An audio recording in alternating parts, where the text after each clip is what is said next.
There we Recording. are.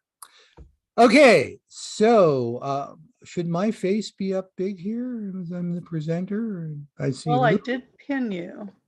I see I'm not little, sure what that means. I don't see big Jim. I mean, yeah, or Your big Jim on my on my screen. okay, so it's just on Yeah. my screen. I'm not seeing that. Okay. Well, hello. I'm Jim Chevallier, and a while back I wrote this book called Feasting with the Franks, which is about early French medieval food. So early that it's not technically French even. And one very useful document for that was the Capitulary de Villis, which I am now going to try and, okay, now where did my Zoom meeting go? Okay, I need to share my screen, share screen, and the screen I want to share is, I believe, this one. Are you seeing a slide there, folks? So, now you seeing a slide? Thinking about it. There it is. Okay, good. Okay, so the Capitulary de Villis was a kind of inventory or explanation of the various estates of probably Charlemagne. There's one French scholar who thought it was Charlemagne when he was king before 800. More often it's accepted that it was from 810 to 812 when he was emperor, which of course expands the geographical area. And there's one German scholar who thinks this is from when he was, from his son, Louis the Pious, and that it only applied to estates in Aquitaine. So it's one of those highly discussed kind of documents, but very useful on a number of counts. And right off the bat, I want you to know that if you'd like to look at it more on your own, the University of Leicester has a really nice site where, among other things, they have De Villis in Latin, in English, and then also together, as I show it here. I'm trying to get back to my Zoom page. Let me see. I'm going between several screens here. So here we are. No. What I'm looking for is a chat. Okay, where's, wow. Oh, meeting controls, okay. Well, anyway, I'll put some stuff in chat later. I can't seem to do it right now. So this is very useful for seeing the English and the Latin together. I'll warn you, the English translation is not all that accurate on some points. I'm going to use it, but I'll point out the defects where we go. Also, we only have one copy of this document, but there are corrupt areas where different people get different interpretations of it. And one of the links I'll send you is for a French writer who actually changes some of the interpretations from what you'll see on the Leicester site. The other thing to know about— One moment. Your notepad screen is still blocking the slides at this moment. Oh, I didn't know that was, oh, of course, I didn't know that would be on your screen. Okay. Sorry, folks. Okay, so it's a very theoretical document. So you have this actual audit of actual states, which is the Brevium Exempla. And there's only a few estates, all fairly northern. It would be nice to have some from the south, but we don't. We know that one was probably in Alsace, another was just above Paris, and all the others were north all the way up to Holland. So there's just a few estates, but it's a very good check against the Capitulary de Villis itself. Now, before I start diving into the document, let me cover three things. I'm sure you know who Charlemagne is. You might not know where he fits in the monarchy. The first French king was Clovis. His dynasty was the Merovingians. As they began to decline, Charles Martel's descendants, the Carolingians, began to take power. The first Carolingian king was Pepin, and one of his sons was Charles, who we call Charles the Great, Carolus Magnus, Charlemagne.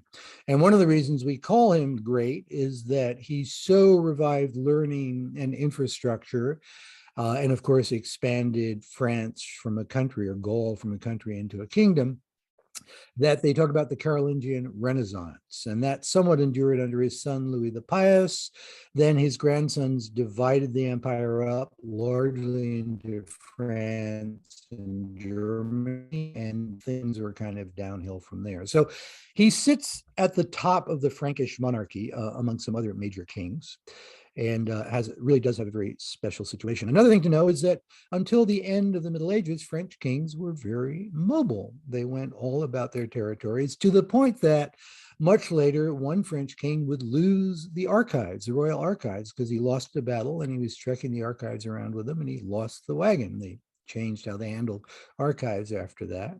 This didn't mean they didn't have palaces. Charlemagne had a palace at Aix-les-Bains, or Aachen. But they did spend a lot of time traveling, which meant they could stay with their vassals, of course, but they typically had their own villas or estates scattered about, and that's what's in question here. These were not just places to stay, they were profit centers, and they were centers of produce, as we will see. The last thing is, you might wonder, what is a capitulary? Well, if you look at a capitulary and you don't know what it is, you'd probably think it was a statute. Capitel means chapter. In this case, the chapters are these little paragraphs, and you put a bunch of them together, you get a capitulary. This is the Capitulary de Villis, which was directed to the stewards of the royal estates. In Latin, they're called judges. One French translation is intendant, which would later be used under the old regime for like regional leaders. But generally, they were the top dog on the estate. They answered to several people at the court. So overall, they were actually kind of a mid-level official, but in the estate, they were the main person. De Villis does not describe the estates. The audits do to some degree. So, good Lord. Okay, there we are. So here are two of the descriptions from Brevium Exempla. In general, you had a manor house within a palisade. Sometimes, well, it was always built of stone, in one case with wood inside. It went from 1 to 3 chambers, which might not seem like much for a king, but bear in mind, you're thinking very configurable spaces. So if you put a bunch of trestles down and put boards on them and put tablecloths across them, you had a dining room. Tear all that down and put a portable throne, and they had collapsible thrones. You had a throne room. So it could be used in a variety of ways, again, because you're talking about very mobile kings. Another thing perhaps to know is that archaeologists mainly know Frankish structures from potholes, which is to say they know the floor plans. They don't often know much about what was above ground. So these descriptions are very useful for helping us along with that. Now, some of the estates clearly had women's workshops called gynecia, think gynecology. And one seems to have had dormitories for the women. They mainly made textiles, and within de Villis, they actually give you a list of items to be supplied to the gynecia for their work, including dyes.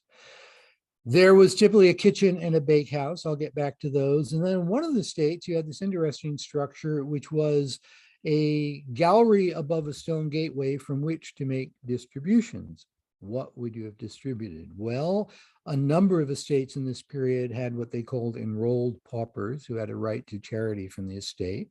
And it's conceivable that they received it from this distribution point.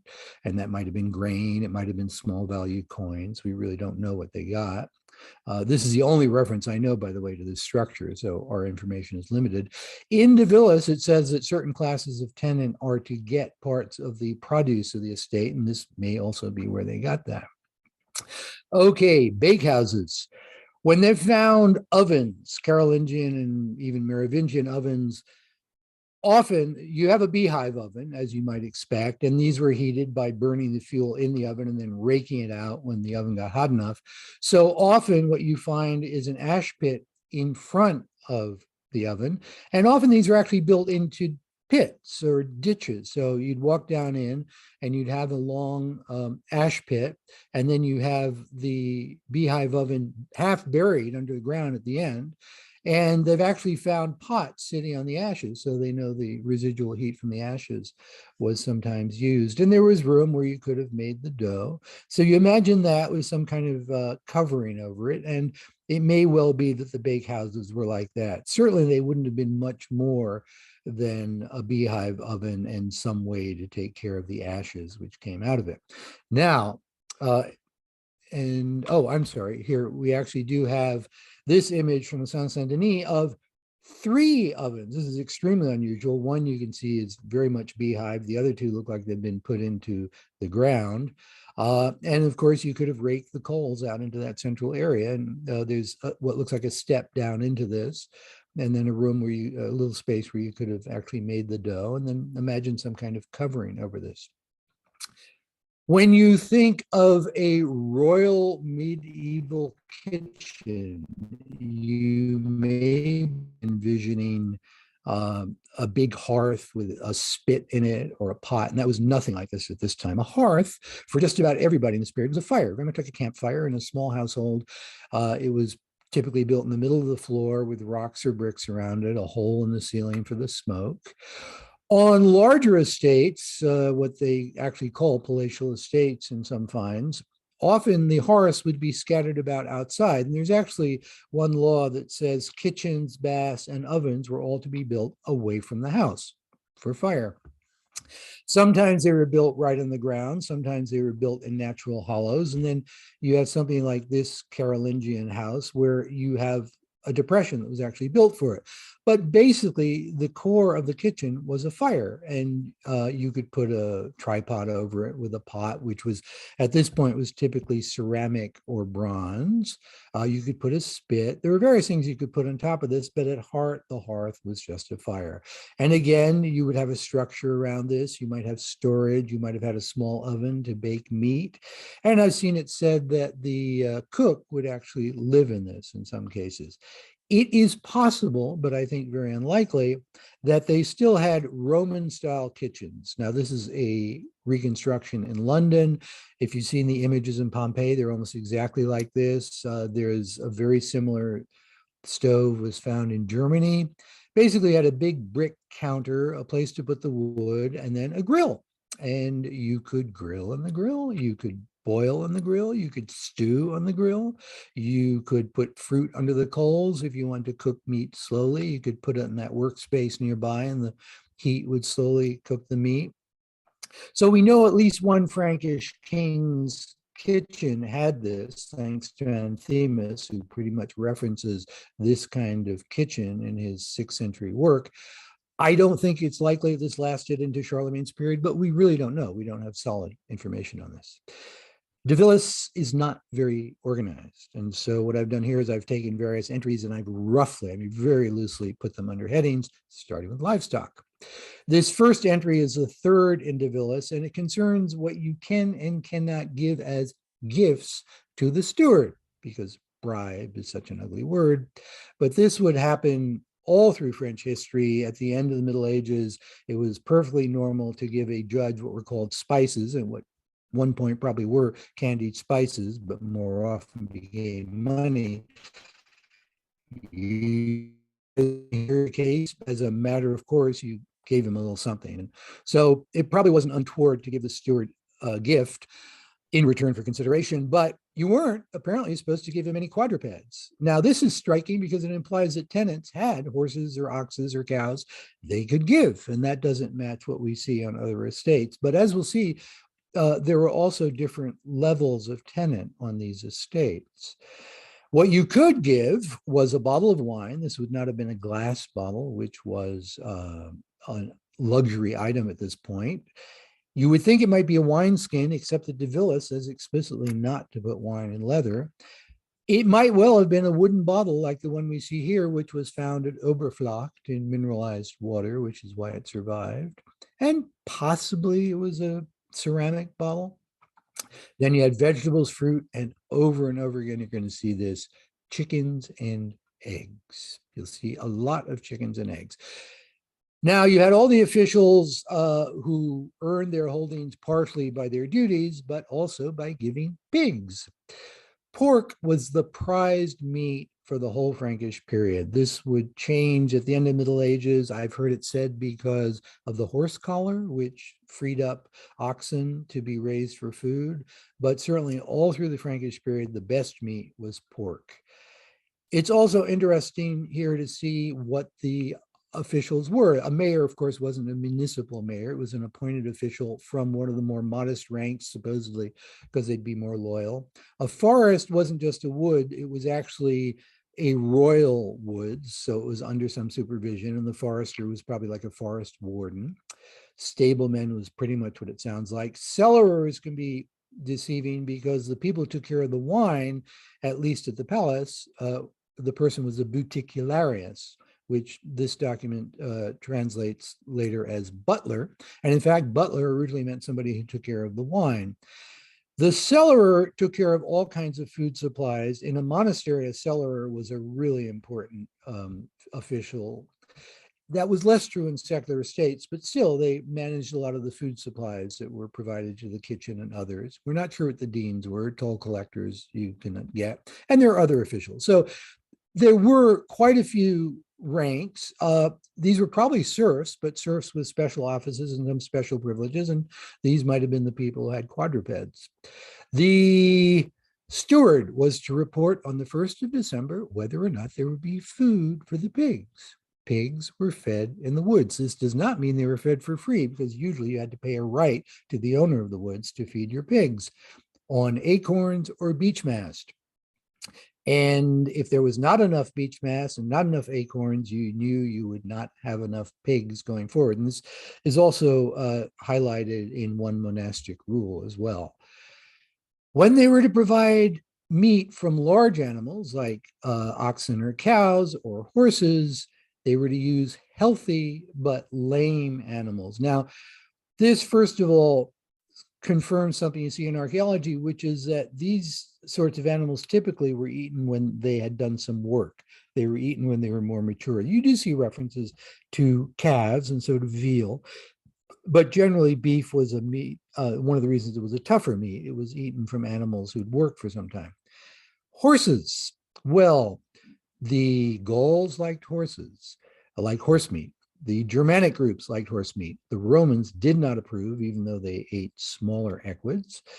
And then when the Franks came, you suddenly see horse meat again, or butchered horses, in Gaul at least. What you don't see for a long time is any textual reference. And my own guess is that the Franks were a little embarrassed to have this barbarian taste before the more sophisticated Gallo-Romans, who they just called Romans. To them, they were just Romans. But of course, Charlemagne didn't care. So we see frankly here that horse meat was one of the things to be eaten. And you see this a few times going forward. And then, of course, by the end of the Middle Ages, it's something you only eat during a siege. It's a little strange that they separate out the goats here. And this might be some of the evidence that this was from Aquitaine, that it was a more southern document. I don't believe that, but that would be one reason to think so. And their horns and skins, of course, were useful in a variety of ways.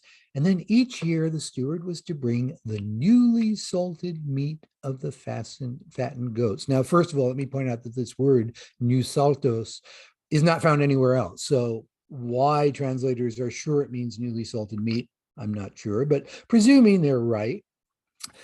Usually pork was salted. You see some salted beef. I have never seen any reference to salted goat before, and not for a long time after.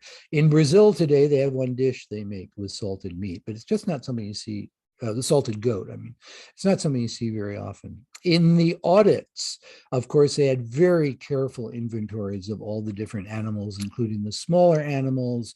A little surprising, you see 5 boars on one estate. I wouldn't call them tame boars, because I doubt boars were ever very tame, but they were domestic, which is striking. And then one had been killed and hung. Now, an important thing to know about the whole period is that from the Gauls on, game makes up a very small part of the diet at all levels of society. And it's only about 10% of what is found in archaeology. When people did hunt, they mainly went for stag, hare, and boar. So this time they found a boar. If they'd come a month later, they might have found a stag, but here they noted down this slaughtered boar. Birds, well, we know the main birds we're going to see because that's what we see all through Frankish records. They were to have no less than 100 chickens and not less than 30 geese on the larger farms. Geese, of course, are bigger, so the overall meat might have been about the same. Smaller farms could have 50 or more chickens and only 12 or more geese. An interesting note is that they were to keep fattened geese and chickens for the monarch, or to send to the monarch if they didn't come. The Latin term is puli pasta. Now, pasta, think pasture, it means to feed. You feed an animal in a pasture. Of course, all animals were fed. So if you specified that an animal was fed, that means that they were fed more. And so oca pasta and puli pasta were fattened poultry. And this is not the only mention of this. There are monasteries where you see this mention as well. For a long time, you don't see this idea in French food of having fattened poultry. And then in the 16th century, you begin to see the poularde, which was a fattened hen. But it's very striking to see it in the Carolingian period. And one of the reasons that something like de Villis is so useful. You were to keep chickens and geese at the mills, probably to eat leftover grain or flour. Elsewhere, you see keeping pigs at mills. So the idea of keeping livestock in a mill was not an unusual one. These would not have been windmills at this point. They were probably water mills, very likely the only ones big enough to host this. You had hand mills. If you've never seen a Gaulish or a Frankish hand mill, it's like a big round rock and then a second round rock like a tire with an opening in the middle on top of it. And you pour the grain down the middle, turn it, and the grain comes out the side. So they did have hand mills, but these would have been water mills. Then we have a slightly corrupt entry, which mainly talks about having birds, what they call ornamental birds. I think the Latin is more like for the dignity of the place. And sometimes you see swans listed here. The word that is interpreted as swans, one French interpreter takes as singularis in lejas. Singular would mean a boar because the male boar is famously solitary except when mating, like some men, and then sows. So if this is accurate, then those boars we saw on another estate were probably typical of what was demanded. But otherwise, it might have been a fancier bird, the swan. And we don't know for sure the swan was eaten now. Of course, it was eaten later in the Middle Ages. But all these other birds, they may have been ornamental, but we know they were also food. Peacock, we actually have found bones on a palatial site, slaughtered bones. And of course, we have a recipe for peacock from Anthemus. On the audited estates, they had geese and chickens, completely predictable. They had ducks. It's a little surprising there were no peacocks or partridges because they're referenced elsewhere. And two of the estates had peacocks. One had 22 peacocks. Imagine 2 rows of 10 peacocks and then 2 in front of them. I mean, that's a lot of peacocks to coming after you. One of the manse, and a manse was like a parcel of land with a special status as a holding. It's not clear if this refers to the people in the manse or individuals in the manse or the whole manse, but they were to give. The translation says 1 suckling pig. It's not a suckling pig. The word in Latin is friskinga. And friskinga is a very Carolingian word for a young but not suckling pig. And you'll see it in a few different documents. And then they were to feed 4 of the Lord's pigs. So again, we see this importance of pork and 5 chickens and 10 eggs, just over and over again. Fish. There were to be fishermen on the estates, and there were to be net makers who made nets not only for fishing, but for hunting and fowling. So we know that they did fish. If there was water around, they would catch wild fish, but they also were to have fish ponds, something that goes back to the Romans, and to enlarge them, if possible. Where they didn't exist, they were supposed to create them. What fish did they have in the fish ponds? We don't actually know. We know the Romans, of course, had lamprey and eels and some other fish. We know the first mention we have going forward is of eels in a fish pond, and that's perfectly credible for this period. Eels were popular. Also bream and tench, which were pretty common fish in this period as well, and pike, also common. So all of these could have been in Carolingian fish ponds. not carp, the favorite later on. That didn't come to Europe yet. Then you're to sell off the fish from the fish ponds and put others in their place. One thing still striking here is it doesn't say when you run out of fish, put others in their place. You actually are apparently supposed to rotate the fish. And where did they get the other fish? Maybe from other estates. Maybe they went out and caught them with the net. We really don't know how this worked. If the monarch did not come to the estate, they were to be sold, and the profit was for the monarch. So here we have one example of the estate being a profit center. If you look at the audited estates, only one had a fishing net. One had one fish pond, another had three. This seems in keeping with de Villis, except that several of them had no fish ponds at all, despite the injunction to build them. Bees and honey. You were to have a beekeeper in each estate. That's not surprising at all. The Salic law already goes into some detail about beehives, which were the sugar refineries of their era. Now, people certainly qualified honey as sweet, but it wasn't associated with dessert, for instance, per se. It was used virtually as a universal kind of condiment. So when you roasted meat, you could brush it with honey. When you had gruel, and upscale people still ate gruel at this point, you could put honey in the gruel. You could put it on vegetables, you could put it in stews, you could put it in various drinks. And there was cerveza melita, which was honeyed beer, is mentioned in a number of records. So a certain class of Frank, anyway, used a lot of honey. I doubt the Franks ever used as much sugar in any form as Westerners would begin to do in the 16th century. But certainly they did use a lot of honey. And I think relative to the Romans and then later medieval people and going forward, there is no other one group that used honey quite as much. We've already seen some items for the monarch. Here is his table, presumably when he's eating on the estate. And the steward, who, as much as he was an official, was actually serving the monarch, was to be sure everything was good and of the best quality, like duh, and as carefully and cleanly prepared as possible. So in this period, when a lot of people thought everything was dirty and unhygienic, you see a lot of concern with cleanliness in de Villis. Each steward was to get grain for 2 meals a day for the service. It seems a little skimpy for an official. And then, of course, the other provisions were to be of good quality. The steward was also to go to the court 3 or 4 times a year and to bring lots of produce. Did going to the court mean going to Aachen, or did it mean going to wherever the court, which was a concept as much as a physical entity, was, wherever the monarch and his entourage was? I'm not sure. I'm inclined to think this meant take it to Aachen, but I'm not sure.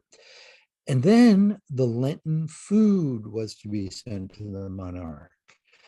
Now, note that this item doesn't say fast day food. It says Lenten food, because there was no concept for secular people of a weekly fast. You may know a famous anecdote about Charlemagne, which shows him arriving on a fast day, but that anecdote dates from 100 years later and probably reflects the reality of Notker, the stammerer who wrote it, not of Charlemagne's actual period.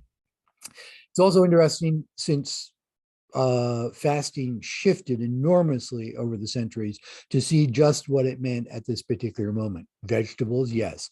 Fish had nothing like the importance it would later on for a fast day. And in fact, one bishop talks about abstaining from fish on Lent. Those of you who know late medieval cookbooks will know that often they use almond milk because dairy products were not allowed on fast days. They were in the early Middle Ages. And so cheese and butter are included here as fast day foods. And again, this is where de Villis becomes a really useful source. Honey, mustard, which no doubt meant the sauce, not just the seed. Vinegar, 2 grains, which is a little surprising because, of course, the monarch would have had grains, but these are millet and panic, and then drier green herbs, or if you prefer, drier fresh greens, and then 2 of the major root vegetables, radishes and turnips. So it's a useful inventory in terms of understanding the progress of fasting over this period. In terms of the products made in the estate, they're told to make everything with the greatest attention to Once again, you see this concern with cleanliness. And when you look at some of the items, certainly a modern reader will understand why. The translation says lard. In fact, lardum in Latin means bacon. In fact, it's bacon they're talking about making here. Smoked meat, sausage, which the Franks continued to make after the Romans. New saltos, newly salted meat, once again. Wine, we'll hear more about that later. Vinegar. What they call mulberry wine here is moretum. Now, if you know Virgil, you should know that the moretum he describes as a dish. This is actually a drink, and it's referenced elsewhere. Morus meant either blackberry or mulberry, so it was actually a mulberry, or moretum was a mulberry or a blackberry drink. We have some idea how to make it. You mix the berry juice with the honey, and then you let it sit for a while, and presumably it becomes something like a kind of berry flavored mead. Boiled wine, which the Romans had used for cooking, reduced wine. That's probably how this was used. I really sat up straight when I noticed this the first time, the Roman fish sauce, garum. Now, as it turns out, there are several earlier references to garum under the Franks. And what it tells us is that the Franks were still trying to, at least at the higher levels, we're still trying to make something like Roman food, because garum is pretty much a hallmark of Roman food. Was it anything like real Roman food? Was the French food on the frontier anything like French food in France? It's probably about the same difference. The garum was probably similarly somewhat different, but they were trying. Mustard, cheese, butter. Malt is not surprising because you see that as a rent quite a bit. Beer is a little bit more surprising because beer at this point was not typically made with hops, and that's what keeps it from going bad. But this might have just been beer that was meant for the estate, not to be shipped anywhere. Of course, the Franks drank a fair amount of mead, nothing so much as beer and wine, but they did drink mead. By the way, I should point out for anybody happens not to know that beer here is a very generic term for a fermented grain drink, very different from anything we would think of as beer. Honey, wax, and flour. So those are some of the products that were made on the estate. You could make tallow from fat sheep. They say to make it from pigs, that would have actually been lard. And then from fattened oxen. And what you sent to the Lord was to be the tallow from the fatted oxen. The translation talks about brewers. Actually, the Latin word is siceratoris. Sicera is probably a Hebrew word originally. It means strong drink. So a siceratore was one who made strong drink, which is glossed here as beer. Cider, though the word is pomatium, which could mean any range of apple drinks. Perry, or any other suitable beverage. The whole question of cider in the early Middle Ages is intriguing because you only see it referenced a very little bit. You don't really see cider for a long time until the end of the Middle Ages, and then even longer before it gets to Paris. The Romans knew about so-called apple wine, so it's not like it was a totally new concept. It just never really took off. And when you see a cider mentioned, most often it's perry, the pear cider. And then the bakers were to make, again, the translation here is to make bread for our use. The Latin is more like works of fine flour, simila, for our use. Does that just mean a really good bread, or does it mean something like a pastry? We don't know, but it's a particular distinction. The steward was also to bring malt to the palace, which is like bringing beer in a kit to the palace. Not surprising because it was a common rent. What's more surprising is he was to bring master brewers with him. You would think whether the palace was actually at Aachen or the mobile palace that they had brewers, but apparently not. On the estates, you see a reference to grain being taken from cambi, which is translated here as brew houses. It was probably more like a maltery. Then a reference to salt. And what they mysteriously translate as shillings. In fact, these are solidi. The solidus was the gold coin, originally Roman, which was a standard coin in Gaul for a long time. It sometimes, in fact, was an Arab coin of similar value, but it's very, and actually I should say that Charlemagne revalued the denier, the denarius, based on silver. So the move towards silver coinage, because silver was more easily found in France, at least, was a big move. So you see less gold coins. So the fact that there's a coin here at all is a little surprising. That it's a gold coin, all the more so. Was it left over from previous sales? Was it being reserved to buy more of these products? We have no idea. We just have these intriguing mentions of solidi. And honey and butter. 10 sides of bacon from the previous year, 200 new. That's interesting if you make the comparison because it gives you some idea of the use, of the rate of use of the bacon. Along with the offal, which here is minutis, which would suggest little parts, probably did mean offal. It's very rare to see offal of any sort referenced specifically, so this is very interesting. And lard, and here this really does mean lard, malt. On another estate, they had 40 cheeses. This kind of suggests that the cheeses could keep, because if you're going to pile up that many cheeses, you need them to keep. Half a measure of honey, 2 measures of butter, and then salt again. What's interesting is the other estates don't list salt at all, and yet they must have used it. It was used for so many different purposes, but it doesn't show up in the other audits. Each of these, as we've seen, had a kitchen and a bakehouse, which means they had a cook and a professional baker.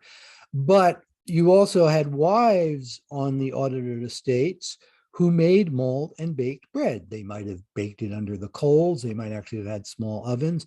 But what it does is it shows us a difference between a professional baker and a kind of domestic bread that was nonetheless given as a rent. The fact that it could be given as a rent suggests it was long-lived, which in turn makes it very likely that it was leavened with sourdough and not yeast, as most French bread appears to have been for about 1,000 years. Now, we've seen some hints of trade. There's a long-standing idea of the early Middle Ages that everything was very isolated, that estates were self-supporting, there was no long-distance trade, but de Villis alone puts a hole in that other increasing evidence that, in fact, there was long-distance trade for things like wine and honey and grain. And Pepin, Charlemagne's father, had ordered the bishops to establish markets in their dioceses. So you begin to get more local markets, to the point that Charles the Bald would actually try to audit them and prune them because he felt there were too many. So we did have local markets. Now here the steward is to have good seed of the best quality. Where would he get it? He might have gotten it from a grain merchant. He might have gotten it from another estate. It's very unlikely he got it from the same estate. The stewards were to collect the chickens and eggs that were given as rents, and if they couldn't use them, they were to sell them. Again, a profit center.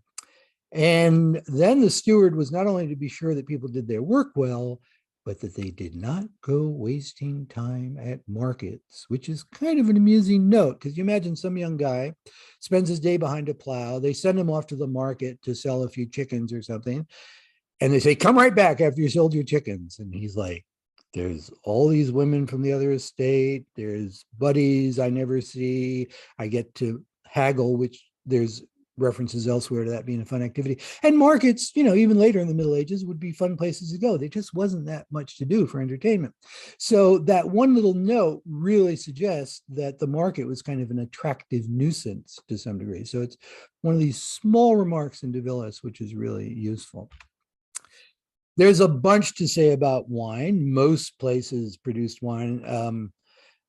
You know, the wine in, there was wine in Brittany, there was wine in Normandy, all kinds of places that don't make wine today made wine. There's a few notes here, including the mention of shipping. So they were shipping their wine. They were sending off to other places.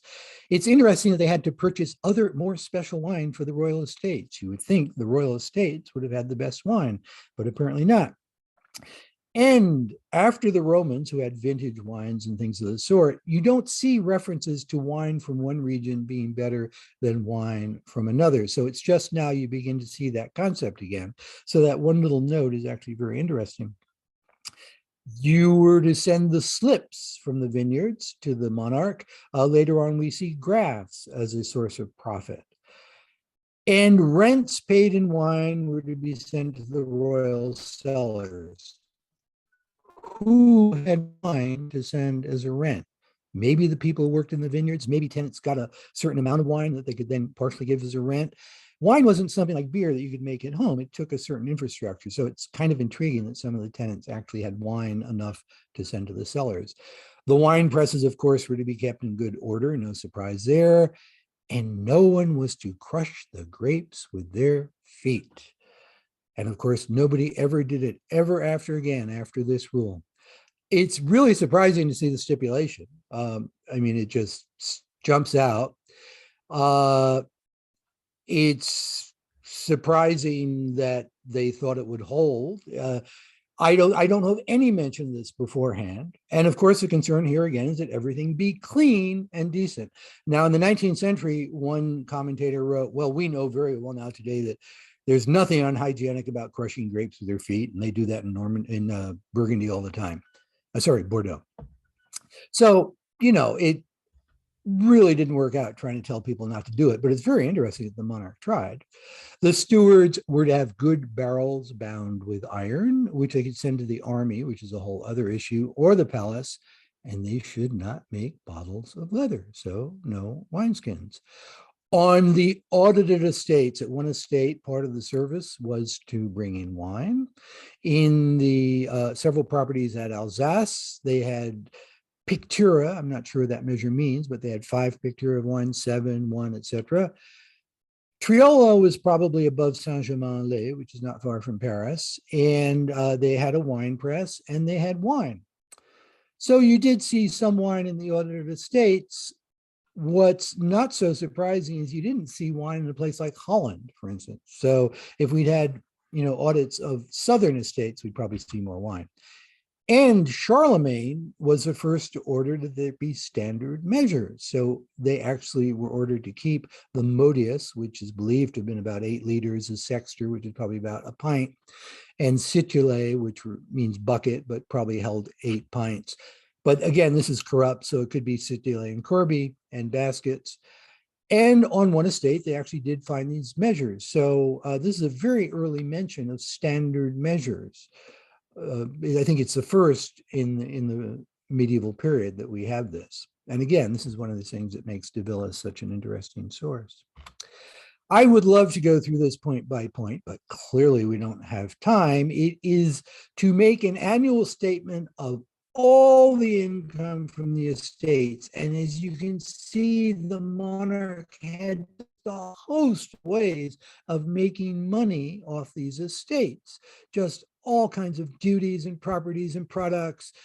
And the steward was to send an accounting of this under each heading. So it was a Carolingian spreadsheet. He was to send a spreadsheet to the monarch at Christmas. And, it'd be very interesting to have a sample of one of these. Also on Palm Sunday, he was to send the monetary part of the revenue. Now, this is interesting because it does confirm information we have from elsewhere that the monetary economy, which had largely declined within a century or so of the Romans, was reviving. And one reason is that Charlemagne had revalued the denier. And you see a mention, for instance, of somebody buying grain for a denier. Charlemagne issued a whole capitulary, which concerns the price of bread and grain in deniers. So we know there were some coins around, but specific references to a monetary economy are fairly rare. So it's very nice to have this. Now, we come to probably the most cited and last section of de Villis, and that is the gardens and the orchards, or the plants and the trees. Some people, a moment's thought will tell you that if you had estates all over the domain, not all the same plants are going to grow in the north as grow in the south, or in Germany as in Italy. So this is clearly theoretical to some degree. Some people push that concept so far as to say that, well, it was a Roman idealized list that has nothing to do with what was actually grown. But if you look at the italicized entries here, those are all in the audits. Those were marked as actually being grown in the audited estates. The underlined items are dubious translations. Cucumbers and pumpkins did not exist in Europe at this point. The kidney bean, and by the way, I'll be sending you a link to a paper that goes into the very complex issues about what was what with these particular products. The kidney bean was a post-Columbian bean. This translates physolus. We still don't know exactly what kind of bean physolus was, but we do know it wasn't a kidney bean. There's a mention of spinach. Spinach wouldn't come to Iberia until about the 11th century and not to the rest of Europe till the 12th. So never mind that this is a mistranslation of the word in question. So we have some plain mistranslations. The fact that some of these items aren't mentioned on the audits does not mean that we don't know they existed, partially from archaeology, partially from a number of other items. There's a theoretical plan for an abbey of St. Gall, which has a garden layout, which shows us some planned plants. There's a poem by Strabo, which outlines various plants. So we have various sources which point us to other plants. And also from Anthemus, in his 6th century dietetic, we know how some of these were used. Like if you made a stew, you could put parsley, celery, dill, fennel, mint in the stew. We know they had mustard, but usually what you see is black mustard. So the white mustard is a little surprising. For the legumes, it's not surprising you don't see chickpeas on the actual estates, because that would have been more of a southern legume.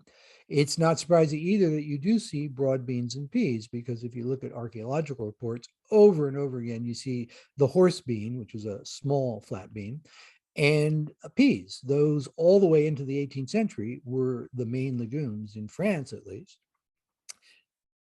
On the estates, the ordered estates, you see one of them, you see lentils, which was a holdover from Roman times.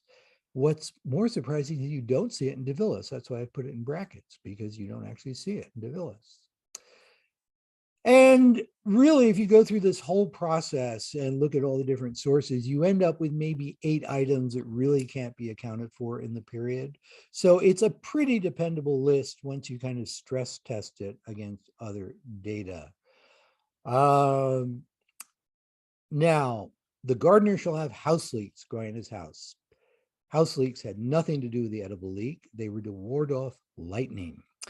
The leek, the actual leek, had been very popular in the Germanic groups and appears quite a bit in monasteries. If you've ever researched leek, it is wonderful nutritionally, very much worth eating. So they were right to give it that special status. And it's surprising how much cilantro, or the seed was coriander, the Franks ate. And again, cilantro is really full of nutrition.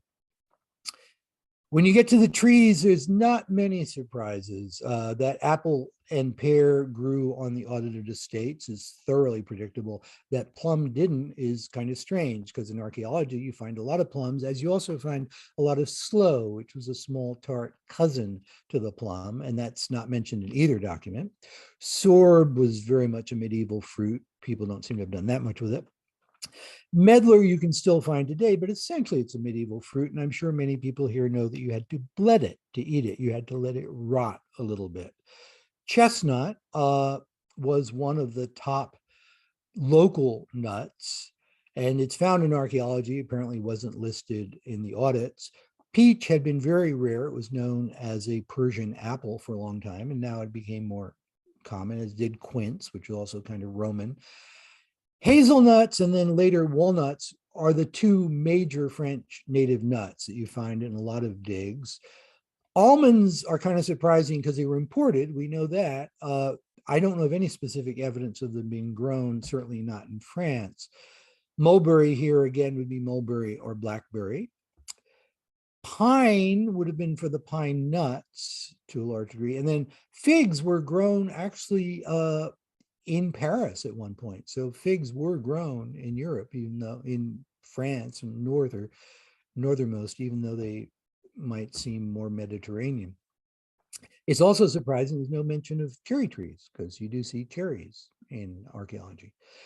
What's really wonderful about de Villis is you have varieties of apples and pears, which you don't have in any other earlier document, and I don't know of any later document until the 16th century when you begin to see this. You do have them from Pliny in the Roman period, and I'll pass that on when I copy my links, but not in the Middle Ages. So this is very valuable. We don't know what these were. We have some capsule descriptions, which are kind of useful.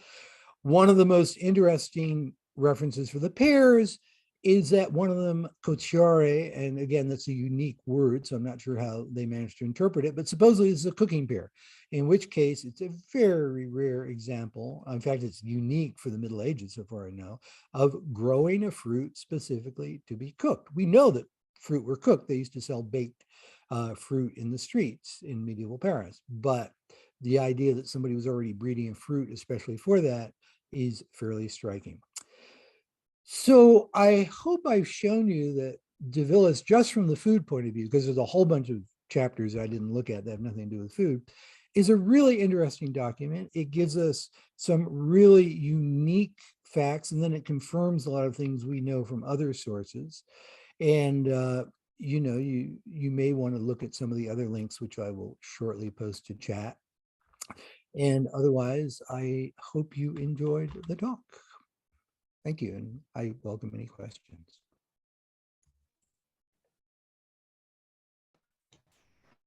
Not so much a question, but oh, thank you so much. This has just been a treat. It has been amazing. I'm gonna love looking at the links and everything. So just thank you. Oh, great. I'm glad you liked it. I'm still trying to figure out why this won't give me the full screen, but I'll talk to you while I try to revive my screen here.